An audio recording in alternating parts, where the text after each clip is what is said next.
Hi, and welcome to my workshop. Hey, if you're like me, what you found out is that if you need trees for your layout and you buy the pre-made ones, they cost a fortune. In this video, I'm going to show you how to make your own trees that are going to look awesome for half the price. Stay tuned.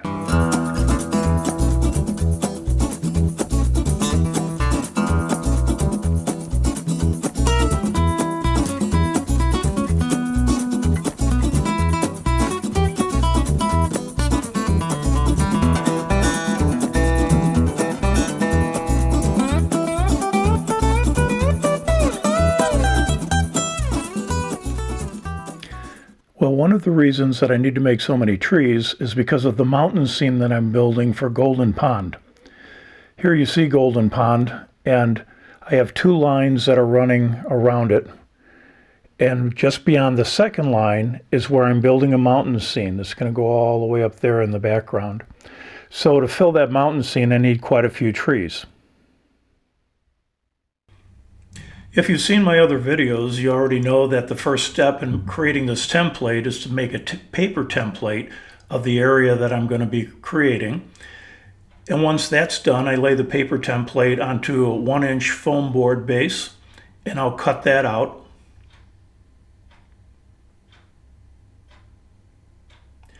And then I got these profile boards from Woodland Scenics that makes a nice frame for the outside of the template.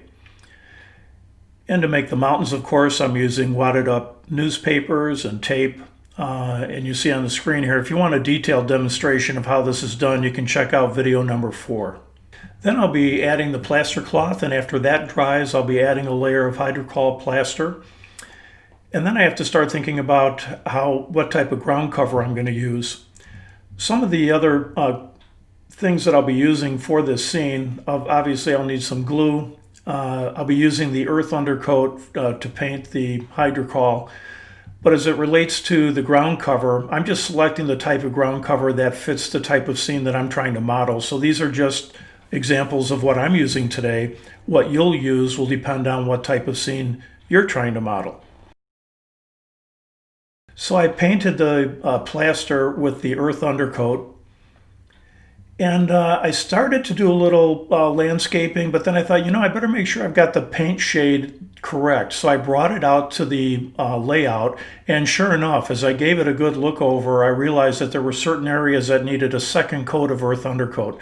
So I pulled it back into the workshop, gave it that coat, and then I continued on with the landscaping piece. Now it's time to learn how to make those trees. And you'll notice the tree on the right, where the red arrow is, that's kind of a clump foliage process that Woodland Scenics recommends. The one on the left is what I like to do.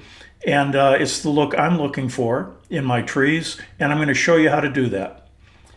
These Woodland Scenic tree kits are pretty neat. They come in all different sizes and shapes.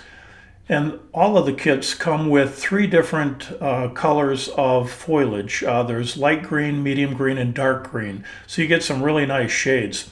Now, according to the instructions, you're supposed to use hobby tack glue, but I'm in a hurry because I have to make about 50 trees. So I'm going to use a spray glue instead. That'll go a little bit faster for making all these trees. I'm going to empty the foliage into containers, and you notice right off the bat that it's stuck together in pretty big clumps.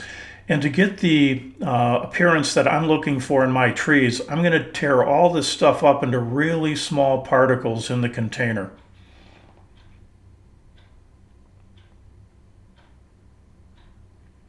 The armatures of the trees are plastic, but they bend. And so the technique I use is I'll just go across the tree. I'll bend one armature branch forward, the other back towards me, one forward, the other back towards me, kind of alternating like that. And when I get the branches all turned back and forth, then I'll take the bottom of the branches and move them around a little bit. And this is really the neat part of making your own trees, because you can create any shape or size that you want using this technique.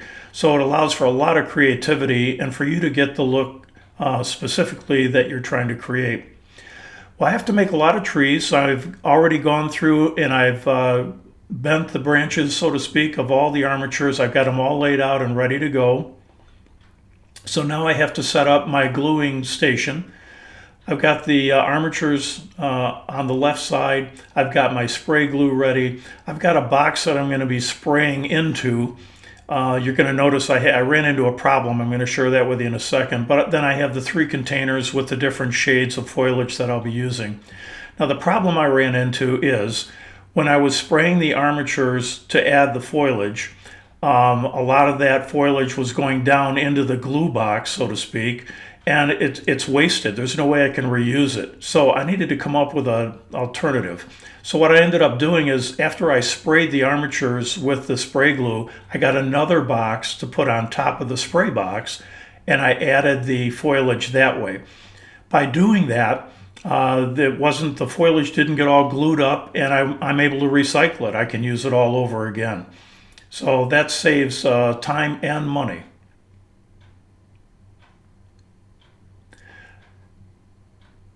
Once I'm done getting the look on the tree that I'm searching for, I give it a light spray with the glue and set it off to the side to dry. One of the other benefits is because you're getting 3 different types of foliage, the light green, medium green, dark green, you can mix the colors to get a really nice realistic shade. In this example, I'm mixing the the medium green with the dark green. I actually prefer the light green with the medium green, but this works well too. Give that armature a good spray and start adding the clumps on, and voila. Once you've got the shape you're looking for, give it a quick spray with some of that spray glue, and we'll set it off to the side to dry.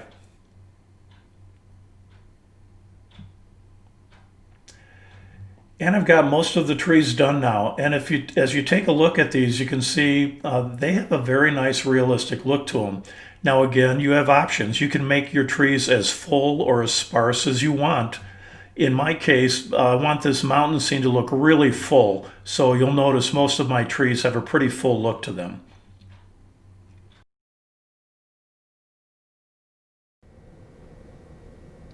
The mountain scene is just about complete.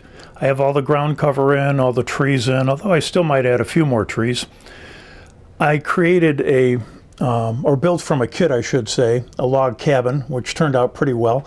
I stuck a light in it, so that'll be lighted, and that's going to look kind of neat. The log cabin's going to go right here on this ledge, so as you can tell, I'm still working on that. But it's just about done. Over here in the other corner, I'm also going to put in a fire station, like a lookout fire station, and that's going to go right where you see that stick. That will be wired also. I believe I'm going to have like a red flashing light on the top of that roof and some other lights in that area. So it's coming together pretty well. But basically, this template is ready to go and ready to be installed back into the train layout. Well, now it's time to just insert it into the layout. And once I do that, I'll be able to get the wiring done for the fire tower and for the log cabin scene, and I'll be done. Well, there you have it. I've about completed the mountain scene. Still have a few touch-ups to do, but for the most part it's complete.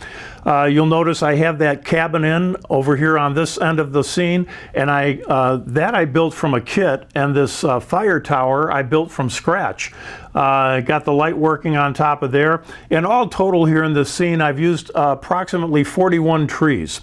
Now, if I had purchased all of these 41 trees pre-made, I would have spent over $140. But because I used the 2 Woodland Scenics kits and I made them myself using the techniques you saw in this video, I only spent $36. So a pretty good bang for the buck, I think.